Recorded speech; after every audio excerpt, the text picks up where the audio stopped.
Greetings. This is Mushtaq Memon, Professor Emeritus from Washington State University.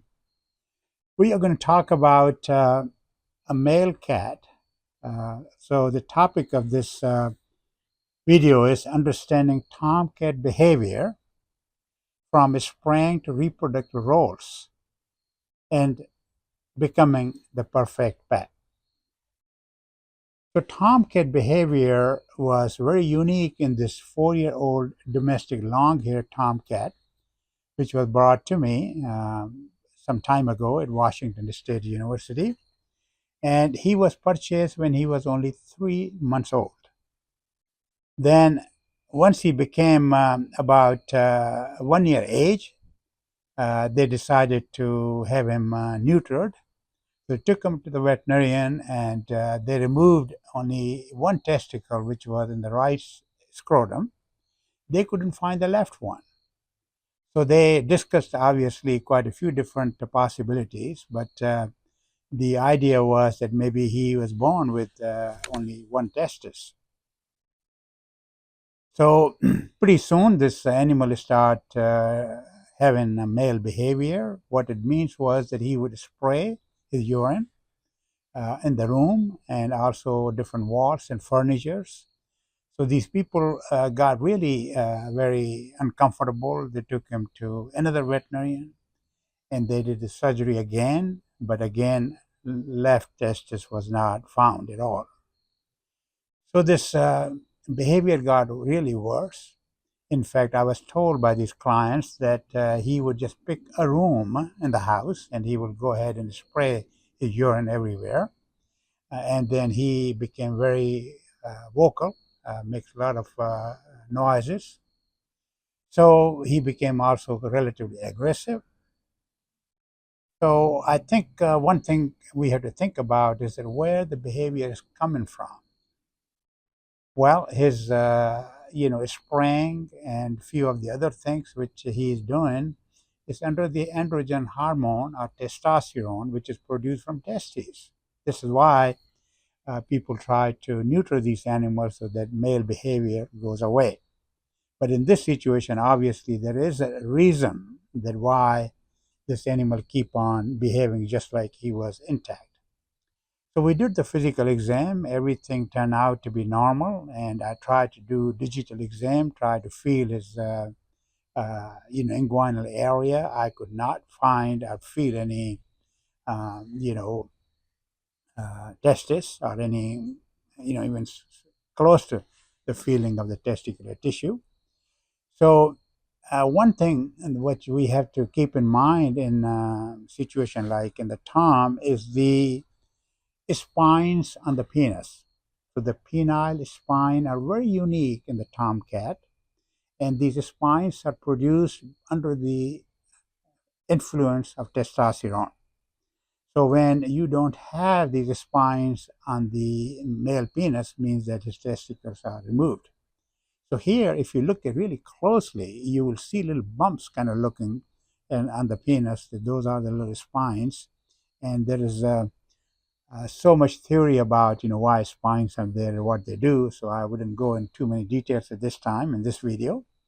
So obviously spines are there, and if you are wondering about what I'm talking about, look at this. On the right side, you see the penis of the tom is very smooth. There's no spines there. And on the left side is the cat which we have been produced, which you have been seen. You could see on the left hand side there are spines there. So how would you confirm what you do next? So obviously we need to figure it out. If he really, before we put him through this third time surgery, you remember already poor guy has been gone through twice, we decided to do human chorionic gonadotropin test, which is also similar function like you would have LH hormone. So we would like to stimulate the testicular tissue. If it's there, then we'll find out if he's able to produce more testosterone. I must tell you, this tom was not easy to handle, but we were able to control and then try to take a blood sample from him, as you can see here on this little table here. So at 0 hour, we got the blood sample, and then we gave him 500 international units of human chorionic gonadotropin, or HCG, IV, intravenous. And then we took another blood sample at 30 minutes after that, and then 120 minutes after the injection. On the extreme right side, you could see that at 0 hour, the testosterone was 0.68 nanogram per milliliter, which went up to 5 nanograms after 30 minutes. And look at after 120 minutes, it went all the way to 10.5 nanogram. So which tells us that there is testicular tissue. So we got our, very able soft tissue surgeon, Dr. Pavlatic, very experienced gentleman. So we took this Tom to the surgery. So he was able to find, testis. Now, I said, how did you find those two other veterinarian couldn't find? He said, well, I went in and then tried to find the ductus deferens, which comes from the testes all the way to the past the prostate and outside, to the penis.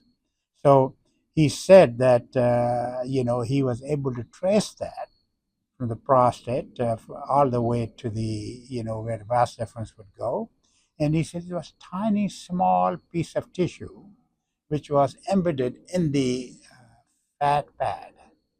And the fat was so much that he had almost like, gently dissect that area and find this firmer tissue, which obviously we did the histology and it was a testes there. And when, just to be on safe side, we told the client, we will repeat this test again. So after 6 weeks, we repeated the HCG test as we did before, and testosterone was not detectable. So this was really kind of, in a way, kind of mystery for us to see how these we find out. So again, this case was also very interesting. We published that. So here is the reference you have, a Journal of American Veterinary Medical Association back from 1992.